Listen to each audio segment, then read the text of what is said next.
Avui, 8 de març de 2021, volem manifestar que les dones no ens aturem. Les dones continuem movent el món i sent presents, participant i liderant els espais de representació i de presa de decisió. Ara fa un any que es va declarar l'estat d'alarma per una pandèmia que ens ha portat a una crisi sanitària mundial amb conseqüències devastadores per al conjunt de la humanitat i en especial per a les dones. La Covid-19, més enllà de l'impacte sobre la salut, ha tingut un impacte sistèmic que ha posat de manifest la importància de totes aquelles activitats essencials de cura i per a la sostenibilitat de la vida i ha evidenciat que les desigualtats de gènere en un context de crisi situen a les dones en una posició de més vulnerabilitat. Arran de la pandèmia han sorgit nous obstacles que se sumen als de caràcter social i sistèmic que persistien abans i que frenen la participació i el lideratge de les dones. A tot el món, les dones s'enfronten a un augment de les violències masclistes, de les tasques de cures no remunerades, de la bretxa salarial i digital, de la desocupació, de la pobresa, entre tantes d'altres discriminacions, i a un retrocés en drets socials, econòmics i polítics, com ja ha alertat les Nacions Unides. Cal continuar apostant de forma decidida per polítiques de conciliació de la vida personal, familiar i laboral per garantir que les dones tinguin dret a gaudir de temps de lleure i participació de la mateixa manera que ho fan els homes. Això implica continuar treballant per implantar als nostres municipis uns horaris més racionals. La segregació de gènere en l'àmbit laboral i el rol tradicional de cuidadores assignat a les dones les ha situat al capdavant de les activitats que han resultat claus durant la pandèmia i, en conseqüència, a estar exposades a un major risc d'infecció. Les dones constitueixen el 70% de les treballadores del sistema sanitari, el 80% del personal dels serveis socials,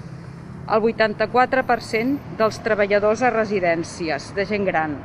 el 64% del personal dels establiments d'alimentació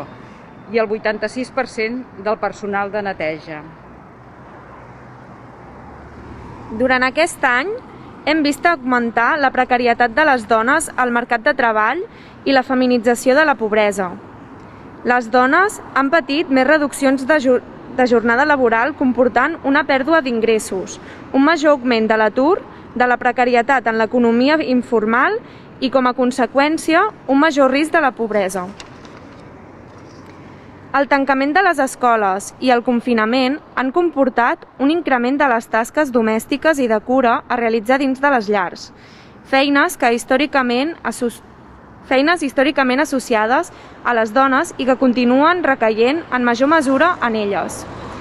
A aquesta intensificació de les feines de cura s'ha afegit el teletreball, comportant més sobrecàrrega de feina i més estrès, amb un impacte en el benestar emocional de les dones.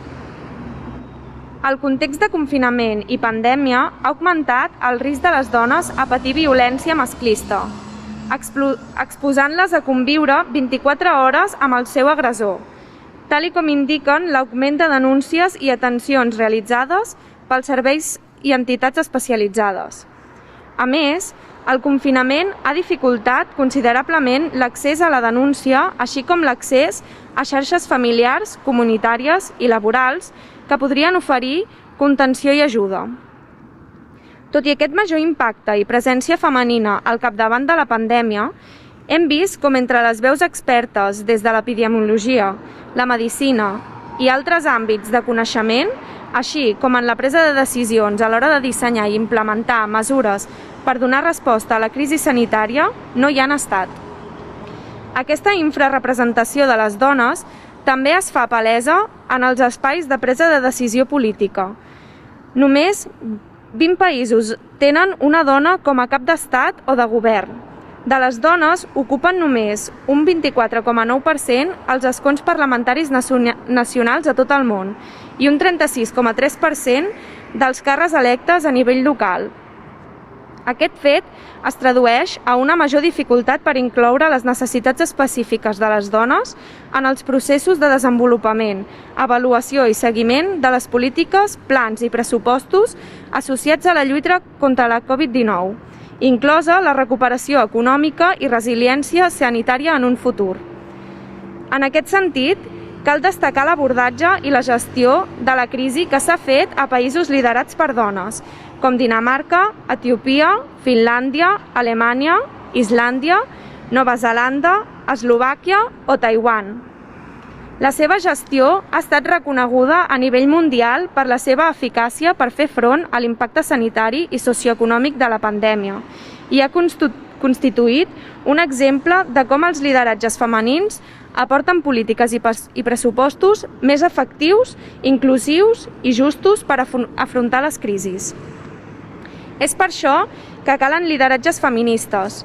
És per això que cal una participació àmplia de les organitzacions feministes i és per això que cal aprofundir en el canvi de paradigma patriarcal de la societat. I és per això que és essencial garantir la inclusió de les necessitats de les dones en les prioritats de resposta i en la mesura de recuperació i resiliència. Per tot això, avui 8 de març, des del món local, reiterem el nostre compromís ferm amb l'equitat de gènere com a dret humà fonamental i manifestem el nostre compromís a seguir treballant per posar fi a qualsevol forma de discriminació contra les dones com a deure de totes les administracions públiques per continuar impulsant mesures que incorporin la perspectiva de gènere, feminista, interseccional i de drets humans en l'acció de govern.